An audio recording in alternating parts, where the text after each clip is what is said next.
According to a recent report by Dentsu, chief marketing officers say new thinking is needed in marketing. It's no longer enough to take one message and just push it out there again and again and again.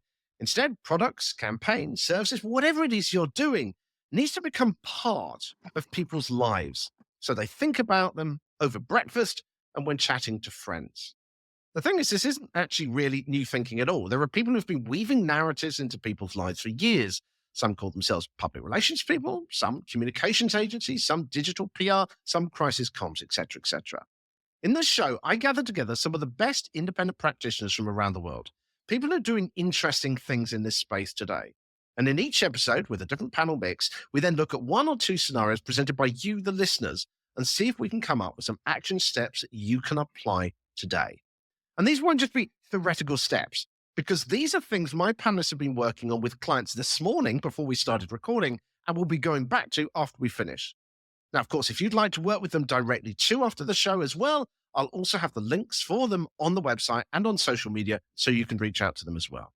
So welcome then to the first edition of Comms Question Time. The website is CommsQuestionTime.com. And let me introduce you very rapidly to my panelists today so we can get into the issues. And first of all, good morning to Sonali Sokhal from IntelliQuote in Delhi in India. Good morning to you, Sonali. How are you? Good morning, Richard. I'm very well. How are you? I'm wonderful. Tell people about yourself. So I run IntelliQuote. We are an integrated communications firm. We specialize mainly in consumer PR. We have a set of different practice areas across F&B, lifestyle, startup, D2C brands mainly. And let's move across to the United States, where Jim McCarthy is joining me from Counterpoint Strategies in New York. Good morning to you too, Jim. Tell us about yourself. Good morning, Rick. Thanks for including me. I'm the president of Counterpoint Strategies. We're a issues and crisis management agency with offices in New York City and DC, and we help large private equity firms, leading industrial companies, and public figures in the worlds of business, politics, and a little bit of professional sports. Fantastic. It's really varied in what both of my panelists do.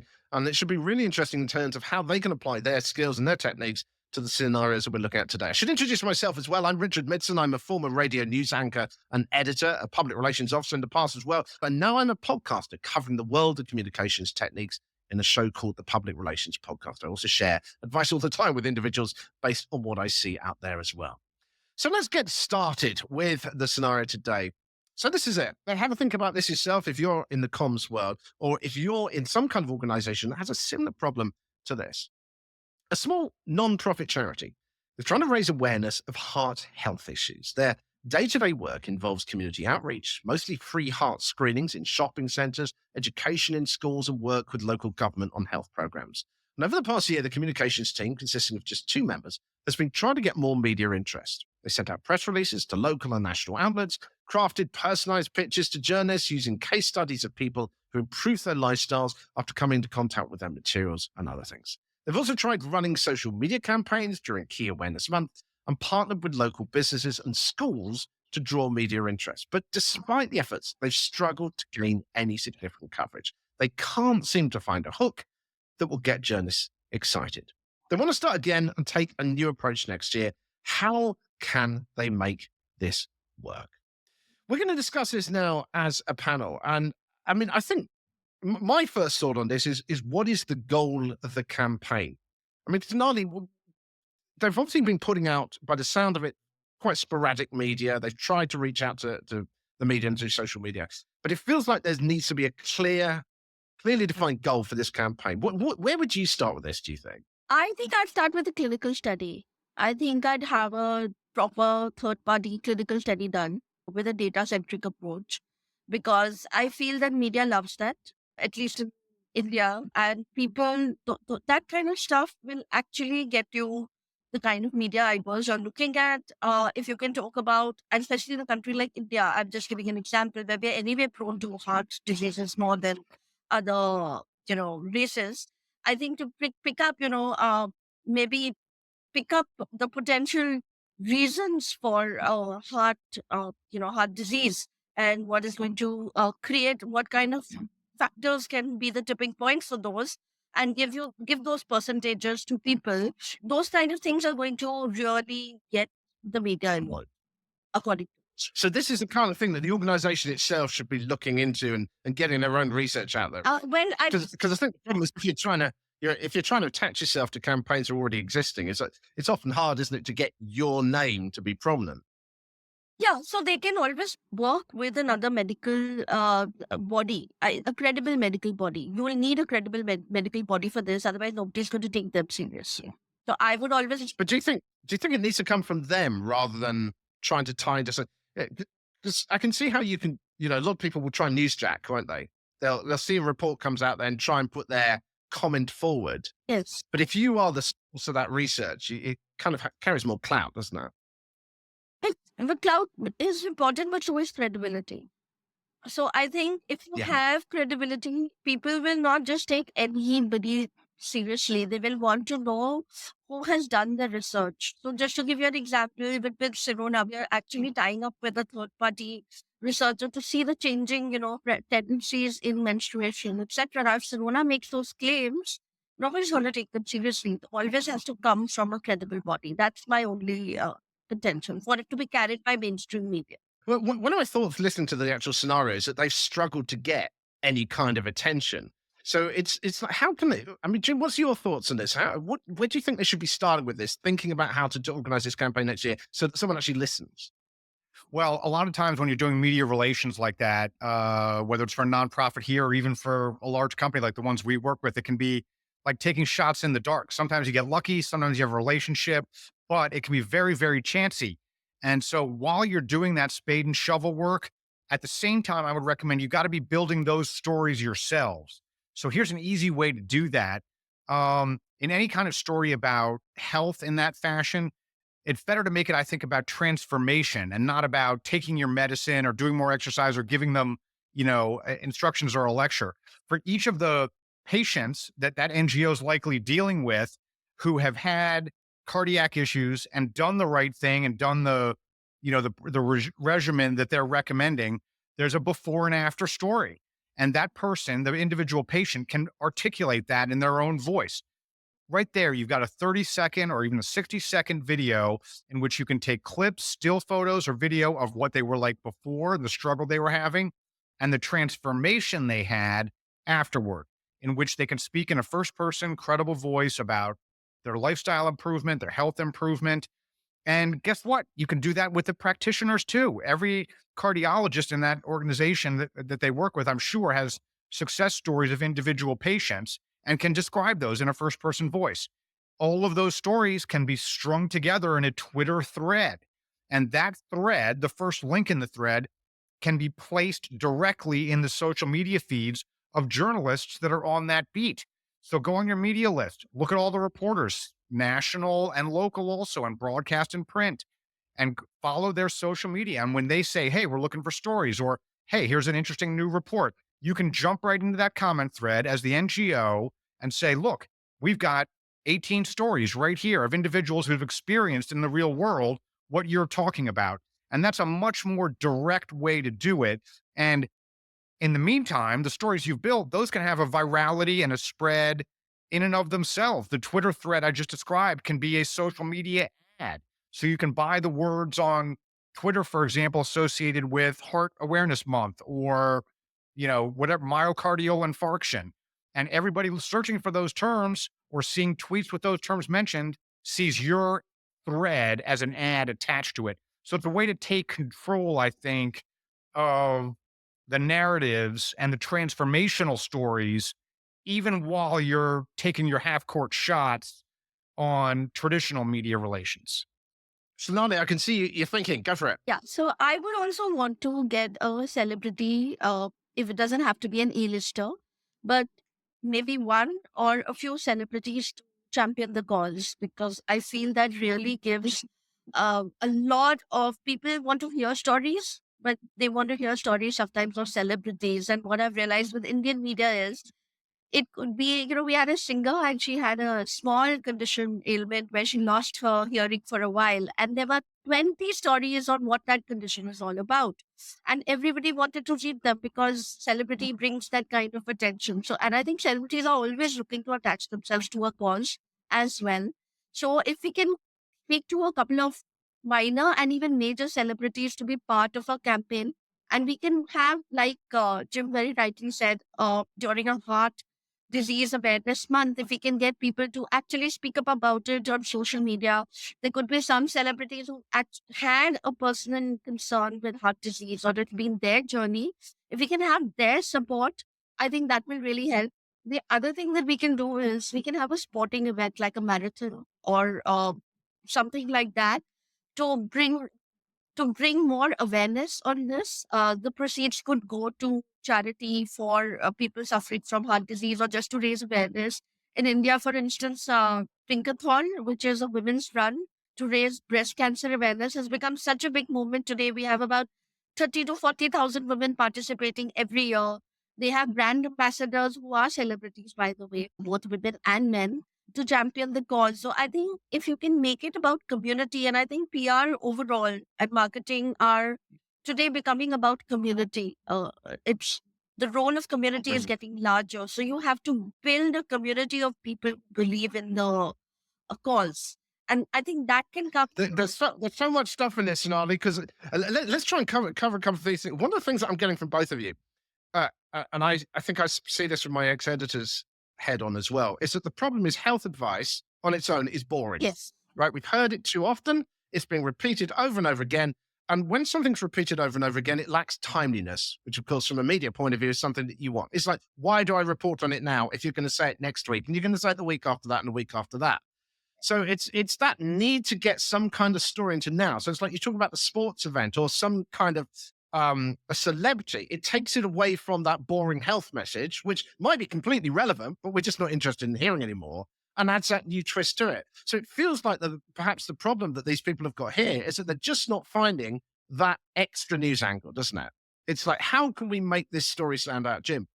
Well, you touched on it earlier, I think, Rick, when you said, what was it, jumping on the bandwagon of a different cause. So we work with a major hospital system in New York, for example, and they wish to get advice out about all sorts of things, diet and lifestyle, and do the right thing, listen to your doctor. But as you point out, those are a little boring, a little dull. So we go in and we canvass all of the doctors in the different departments in the hospital to find and listen to them about what are the most interesting cases you've worked on recently. So in the heart health space, for example, they've been doing fascinating work with heart valves that are donated. When you donate your organs, you also can donate your heart valves.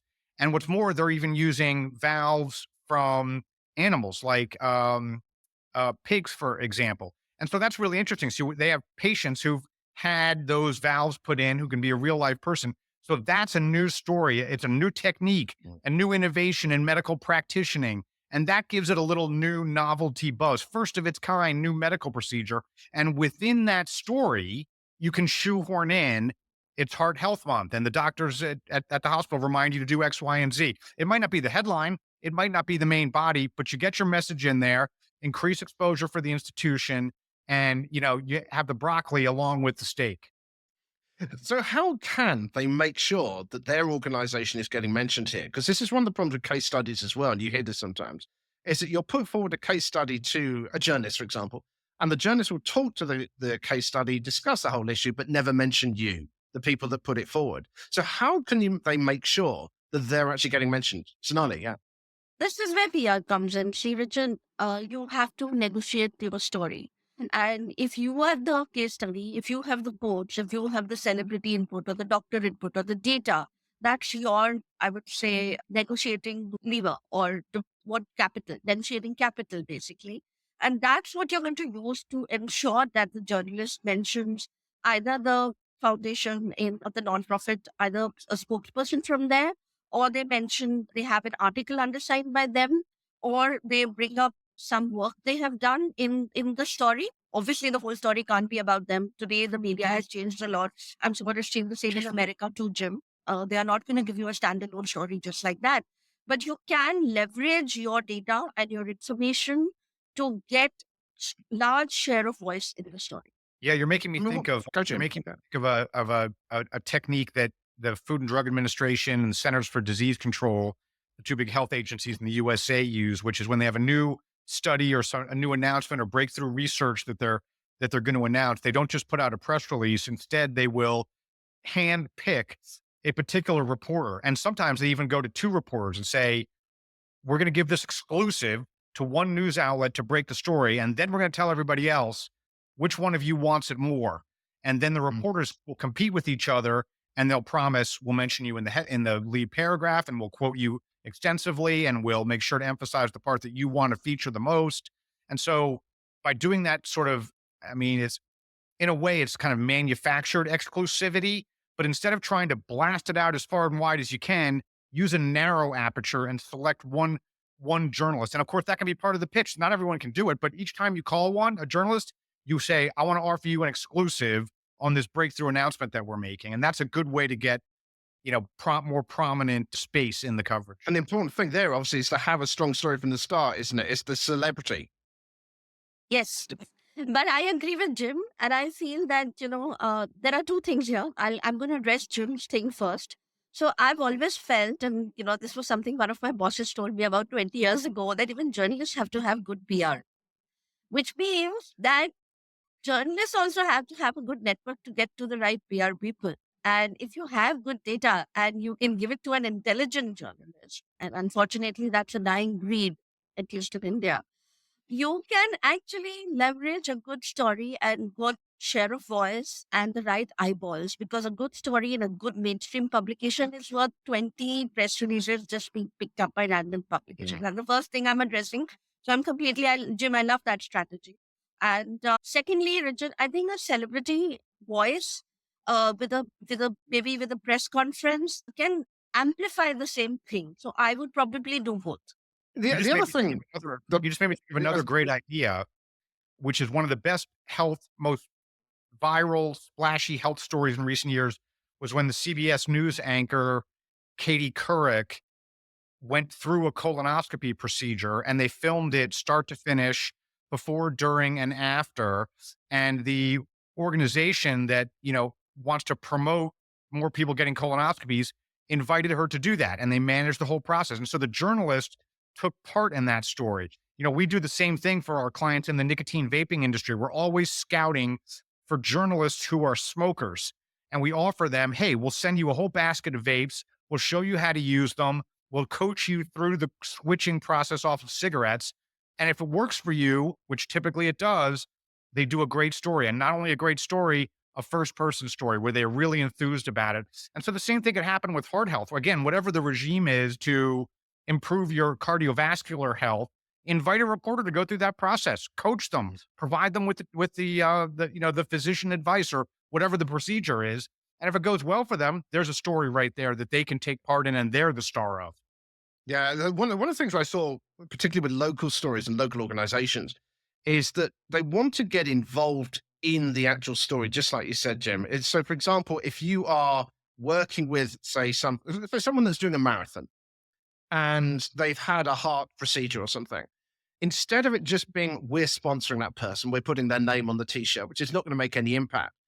You want to be putting out something about the fact that this athlete is working directly with you every week with updates on their progress, measuring their metabolism because of this technique that your organization has been suggesting they do. They have now seen an X% increase in insulin reduction or whatever it is. But Yeah, that's by great. making you integral to the actual story, then Yeah, there's a reason to cover you rather than just because X said we're sponsoring them. So it is becoming an integral part of that, I think. Can I say? Anyone else any other thoughts on Can I? sorry, go on, Sonali. So I think that may not work so well in India. I think the Indian media is not that. I feel those kind of first person accounts are not so much in India. Our media doesn't operate like that. We are very Interesting. celebrity driven. We are very celebrity Mhm. driven. So even if it's a B-list celebrity and she's talking about her heart health, it works for them, for the media here, right? Because they'll come and they'll pick up stories and people love to read third person accounts. But I think the first person accounts will be very restricted to only very, very few media, because in Indian media is just a little different maybe from the media in the US. Maybe that would be uh, what my first observation would be. So I would probably do the same thing, but with somebody who's more of a celebrity than a media person. So you would integrate. So instead of taking just your sort of average Joe from down the street, you would say, "Here's a celebrity," and do like the Katie Couric example that Jim was saying. Work directly with the organization to make sure you do get mentioned, Yes. and it's not just Katie Couric had this procedure. No, Katie Couric has to be the one speaking, right? I mean, you have to coach the Mm, celebrity to mm. speak. I mean, that's the first rule of PR. We always explain it's not in the hands only of the media then.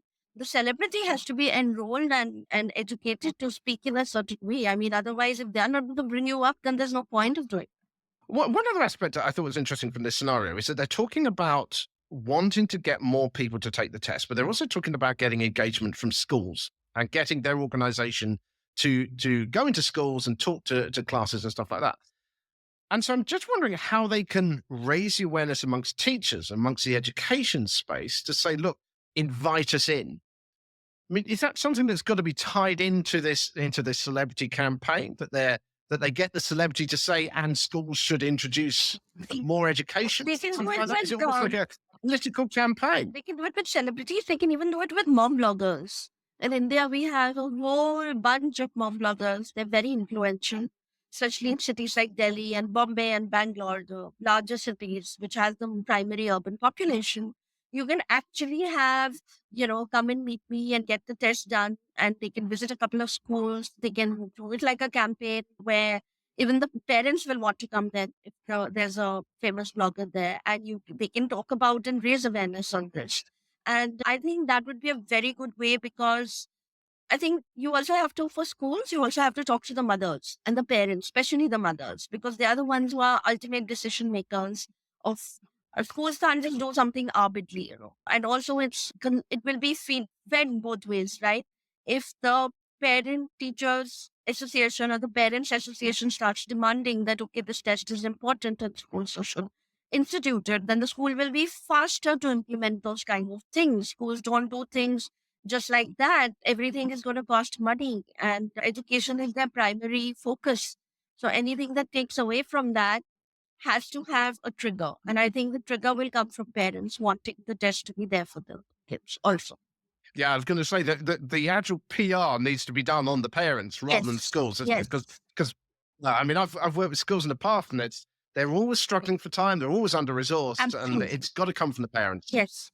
Jim, Don't forget, schools have a real advantage too, which is they're filled with young, healthy, good looking, smart people. You're making me think of a tactic we did some years ago for our clients in the genetically modified tomato industry. And there's a lot of uncertainty about eating GMO foods. And so we hosted a tasting event with professional chefs at the US Capitol, and where there's lots and lots, thousands of young people in their early 20s who are working, and they make no money and they love going to free events. And so we had professional chefs making bruschetta and pizza and pasta and tomato sauce. And the important part here is that's ready-made content. We took still images, we had video, we conducted interviews, we would film their reaction eating the product. We talked to them, and we ended up with this incredible footage of the smartest, best-looking, intelligent young people in America eating our product and saying how wonderful it is. The same thing could be done here. If you can get one school to engage with you, capture that content, show the students taking the test, interview and have a dialogue with them about why it's important. Perhaps have a doctor there to answer their questions. Film that too. Take still images, and then go back to the social media thread method I talked about earlier. Put that all into a social media thread, and you can put that in the feeds of other schools or education associations or mommy bloggers or journalists that cover academia. I mean, that's ready-made content that you yourself can package. fascinating stuff. We've got to kind of sum this up and give a bit of an action plan as to what we suggest that they do. I mean, the first thing I think is that they've got to think about not just giving health advice, but thinking about a way of making this into a news story, something that is timely, interesting, using the celebrity. Yeah. Do we agree on that one? Yes, absolutely. Yeah. And then that can be tied into ideally that celebrity actually going through this thing. Ideally, they've experienced a condition before, and by working with you, they're improving that. They're seeing improvement, and they're talking about their journey as they go through it to keep this story alive over time. Yeah. Absolutely. Yeah, Yeah. that's right. I think it's Yeah, to work that with stuff. Yeah. I mean, offer that to journalists also, celebs and reporters. Yeah. Yeah, actually get them involved in it too. And then document that story. So get it on Twitter, get it on social media, and tag in, get involved with other people that need to hear about this, so that it increases pressure on schools and any other organization that you hope that you're then going to get invited into. Yeah, Yeah. that's right. Yep. Don't put all your eggs in the media pitch basket. Create your own content. Sonali? I would also do a few road shows if possible. Maybe not just in the main cities, but at least in one or two of the tier two cities, as we call them in India. Say I'm taking north, so I would maybe do the road show with the celebrity, not just in New Delhi, but also adjoining states, the capitals of the adjoining states, because they have robust media and you get TV also there, local TV, which is very important. And that could be again a great way to do media for in non-profit. Really interesting discussion so far. Right, what have we got coming up next? What do you do when you have a good story to tell, but no one in the media or the public seems to be wanting to hear it? That's the second question that we've got in a moment. A quick reminder, if you would like the panel to suggest ideas for your organization, then there are two ways to do it. Either go to CommsQuestionTime.com and fill out the form on the homepage, or you can always reach out to me on LinkedIn as well under the name Richard Midson. You'll see my name on the caption on the screen if you're watching the video version, or it's MIDSON. You'll find me there. And if you want to reach out directly to one of my panelists on the show today, to Jim or to Sonali, then of course they are working with clients every day. And if you would like to work with them directly, you will find their links on the screen as well, or on the website, or on any of the social media that I'm doing around the show as well. Let's get on to scenario 2. One of the problems I hear in the public relations podcast that I also do is that local councils and governments worldwide often struggle to get any impactful positive press for their well-meaning efforts. In this case, a city council has reached out to us saying that they're facing public scrutiny over their environmental policies. And over the past few years, they've implemented several environmental initiatives, such as planting more trees, increasing recycling rates, and introducing low emission zones. However, they struggle to get across the benefits of these initiatives because local media seems more interested in the ongoing debate between people who say the government is not doing enough and those who say it's costing too much. So how can they make any progress? 2025 is going to be the year when the council wants to prioritize these existing initiatives and get the word out there. There's 4 months to go. There's a team of 3 of them. How can they prepare for next year and not get drowned out once again? What do they do? I mean, one of my first thoughts on this, and actually, Jim and you and I were talking about this just before we started recording today, was that you've got to be clear a bit on this from a communications team point of view as to what is actually your goal here. Is it to get across an environmental message? Is it to promote a couple of politicians? Is it to promote the council, the city council, to say we're good, whatever the policies? So getting clear on the goal, I think, is the first starting point, right?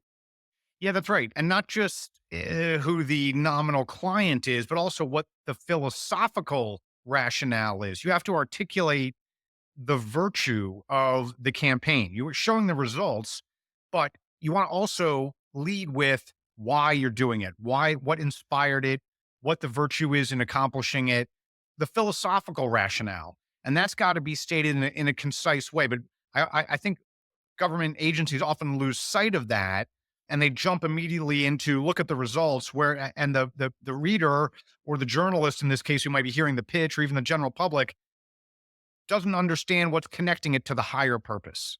So the problem is what's the message, right? What is what in a way should be the message if they're doing this stuff like planting trees, they're doing recycling, they're doing a very general, environmentally positive thing? How can you encapsulate that into something that's going to grab the attention over the noise? Sonali, what are you thinking? I would then want to do more stuff on generalized environment concerns and involving community. Again, I come back to community, I know, but I think today the key to No, good it's right. marketing is community marketing. And the moment you involve community, the magic starts happening.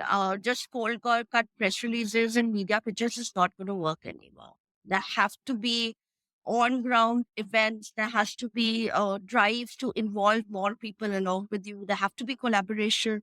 That's the only way it's going to work. Because one of my thoughts with this is that if you're not being heard, you've got to basically prove to the media that people want to hear this alternative message, and they're not going to believe you. They've got to hear it from other people, haven't they? So In a way, if you've got 4 months until next year and you've got to start launching this campaign, the first thing to do is to not start writing press releases. That's the last thing to do. The first thing you need to be doing is finding out who are those influential groups, who are the people that you've got to get who are going to be passing on your message. So, like you said before, Sonali, whether that's kind of influential bloggers, whether it's mums, whoever it is, and it's getting them on side, it's engaging with them, finding out why they're going to pass on this message and what you need to do to get them to pass on that message. I mean, Jim, you do a lot of stuff like this, don't you, in terms of getting people on board with campaigns? Okay, I was going to say you're making me think of the same kind of first person testimonials that we use in other circumstances. In the environmental initiatives that the council here is doing, there are all kinds of different stakeholders here. Some of them are Mm. NGO groups themselves, others are perhaps businesses in the area or individual citizens. Again, that's ready-made content that tells your story. You've got to go out and capture it, though.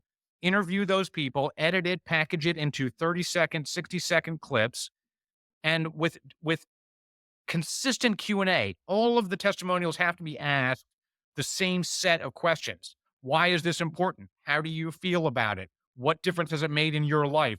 That way you'll have consistency in the answers, which makes it easier to string it together into a campaign. Sonali, But what were by you going to say? Oh, sorry, Jim. Sorry. Come by in. doing it that way, I was gonna say, by doing it that way, again, it ties it back to the larger philosophical goal, which is improving the lives of the people in that community. And when you hear them speak about why it's important or what it's doing for their community, they don't have to say the council's wonderful or Minister X is the greatest guy I've ever met. Instead, simply by talking about the virtue of it and then showing what you've done to meet that aspiration implicitly gives you the credit. So that I think is a way to kind of package that story that circumvents having to persuade an individual reporter or, hope that you resonate with an editor. Again, this is where I'd bring the school kids in. I would want to bring community. I would want to involve a drive with school kids, whatever you're doing. If you're doing a tree planting, bring the power of the youth. We are always talking about them inheriting the planet from us. Bring the young leaders of the community. Have maybe one day dedicated to an environmental awareness fair. It could be just a lovely thing in a central part of the city where they could promote young talent. They could have a drive to plant trees because just the tree plantation drive is not going to get you any noise. There has to be something built around it. There has to be, I would say, an IP or a property that you can create, which people start looking at and saying, okay, this is promoted by these people and we want to talk about it. They could have workshops, they could have a small science fair where kids could participate. There's so much you can do to bring the power of community, and that slowly ties into what they want to do with the environment. So because again, environment is again a very boring message. Let's be very honest. Yeah. While our Yeah, planet it's is been burning, repeated, isn't it, too much? every Yeah. day I will say, oh my God, look at it, climate change. I mean, we are we are suffering every day in India because of it. We've never had these kind of rains and flooding. But do you really think that's going to make me switch the lights off or use the air conditioner less? Unfortunately, no, because climate change is again a very, environment is a very boring topic again. So I think the way to do it is to bring in community, to enroll the people into it, enroll youth is where I would really want to bring the youth into this. So it's really about the council's got to think in terms of coordinating the community, getting them, helping them take action Yes. rather than trying to promote themselves, isn't it? Yeah, because that's not going to You're making- work. Absolutely.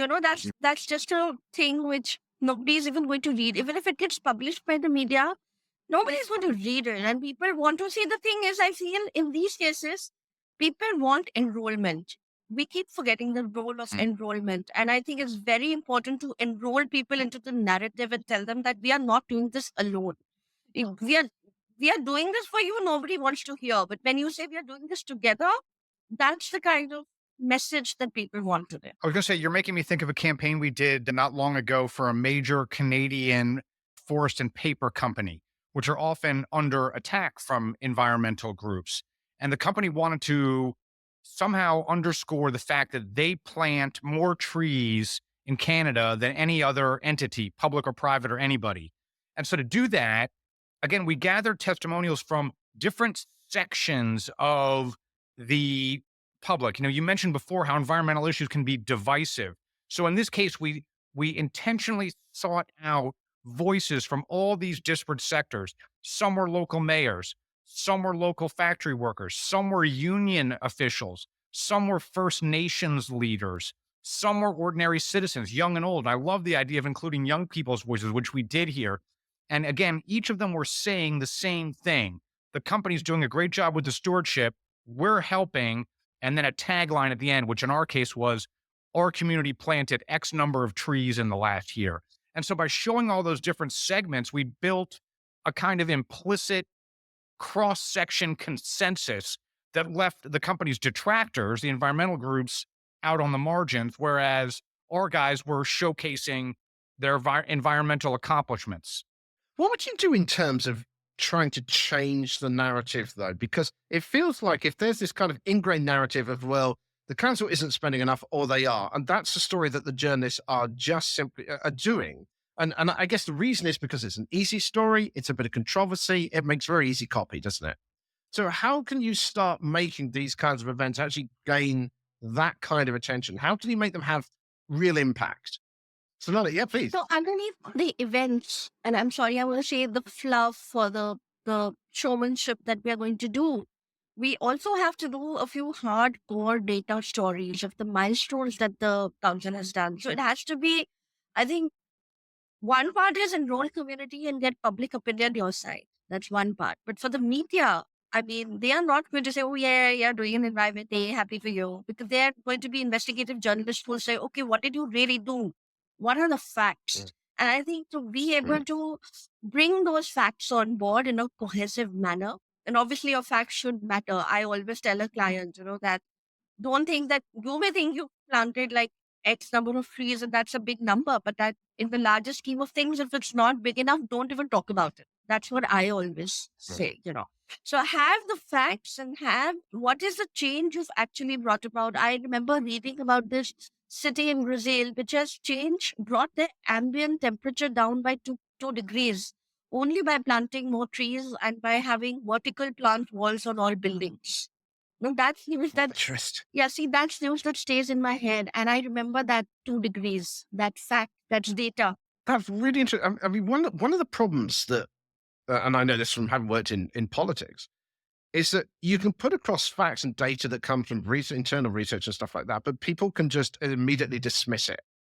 And there's facts like you just mentioned there, Sonali, which is really interesting because that's one that's stuck in your head. Yes. It's one that actually made an impact. Yes. So yes. what is it about the delivery of a fact that this particular council can do, we're talking about here, can they do to deliver a fact that is actually going to stick rather than just be washed away as just another figure that no one cares about? Absolutely. They have to have one fact, not 20 facts, one fact or two facts which have made impact. And like I said, you have to have it happen simultaneously with community involvement, because when I've done something actually with a government body, and I also read that they've helped, that's going to change my attitude and perception.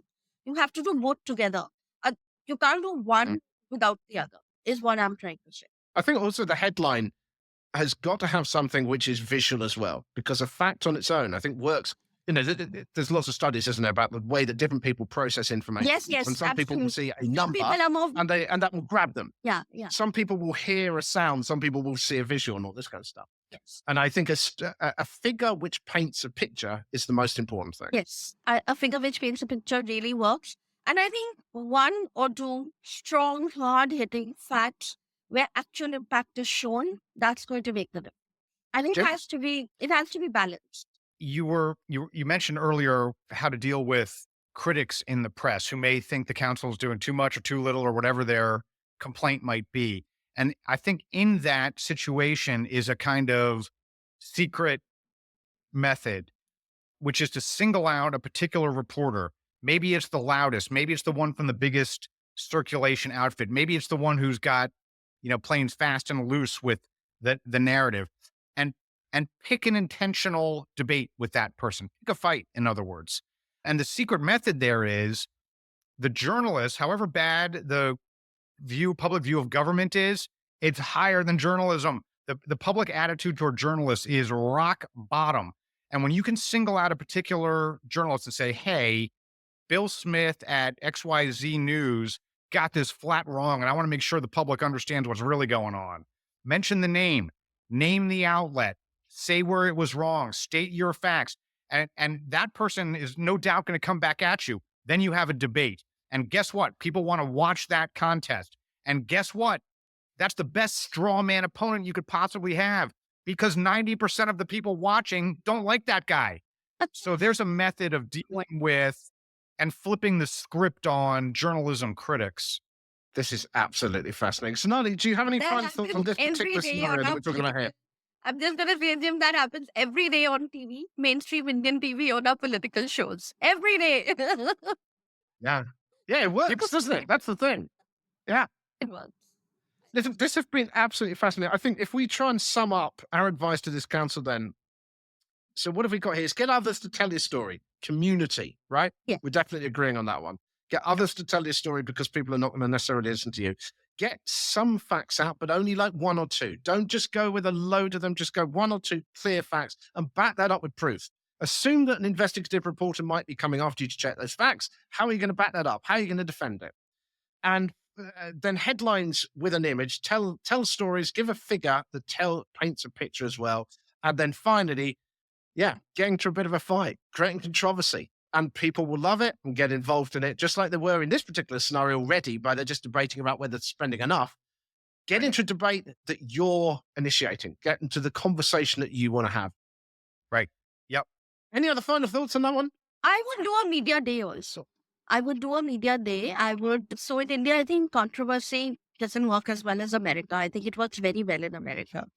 But in India, we are culturally a little different. So I might even do a media day where I would get a few amenable reporters to come and do a tour with the council members to see the work they've done, like take them around, show them the work that's been done, and give them the facts and the figures, and do it like a media day where you have a proper backed by data and facts, press information, visually you're showing them what you've done. I think that would really be helpful as well, because you get to That's been enroll them in absolutely- your story. Yeah. This has been an absolutely fascinating discussion. Let me think of one last Go on, Jim. If you've got another thought, please do. The council leadership should get their hands dirty. There was an incredible news cycle the other day where the governor of California, who's a good-looking Colgate smile, pretty boy, who I have a low opinion of, he's trying to push an environmental initiative for more funding to clean up the canals and riverbeds in and around Los Angeles. And he thought the legislature was taking too much time. He went out himself on a weekend, rolled up his shirt sleeves, and was like pulling bicycles out of the canal bottom and taking out garbage and trash and syringes and all this stuff and putting it into a trash bag by himself, and was being photographed. And I thought that was just brilliant PR, because you wouldn't expect a fancy, highfalutin public official to get down and dirty like that. So tell the council to, I don't know, take a shot of whiskey if they have to, but spend a day getting dirty. I love that, because it's a kind of, I'm sick of all, this is the narrative again, isn't it? People go councils and never do anything. Right. And it's taking that kind of thing of saying, to hell with all the rules and regulations, I'm just going to go and do something about it. That's it. It's a really good PR for that person too. That's it. This has been such an interesting discussion. Thank you so much for doing this today and taking part in these scenarios. Again, let's just very quickly recap who you are, where people can get hold of you as well, if they'd like to work with you. I started with Sonali. Let's start with Jim this time, and then we'll ask Sonali. Jim, how Sure. can people get hold of you if they want to chat with you or even work directly with you? Sure. Well, the best way to reach me is through my Twitter handle, which is JMACNYC. That's JMacNYC. And you can send me a direct message or pick a fight with me in my comment thread, and I'll gladly respond. And we work with all sorts of clients, large and small, and some nonprofits too, believe it or not. And we even do pro bono work. And Sonali. I think the best way to get in touch with me is to get in touch with me on Instagram. I'm more on Instagram, and there is Sonali Sokhal. And again, like Jim, we work with organizations large and small, also open to good, challenging projects that need attention from us. We've had two awesome panelists on the show today. I hope you have found listening to Comms Question Time, this first edition of this show, to be useful and interesting. You will find all the details again for my guests if you'd like to make contact with them at CommsQuestionTime.com. That's the website, CommsQuestionTime.com, and on the social media surrounding the show as well. And if you've got a question you would like to ask to my panel. As I say, they'll be changing all the time. You can fill out the form on the website. It's right on the front page of that. I hope you found that useful. And if you have any feedback on how we can improve the show as well, we're constantly going to try and improve this format and make it more useful to you. So just let us know how we can do that via the website too. I hope you found that useful. I hope you have a fantastic and successful week. And of course, let us know how your campaigns go. We all want to hear about what sort of successes you are having and how you've applied the ideas that the panelists have shared today. Have an absolutely wonderful week.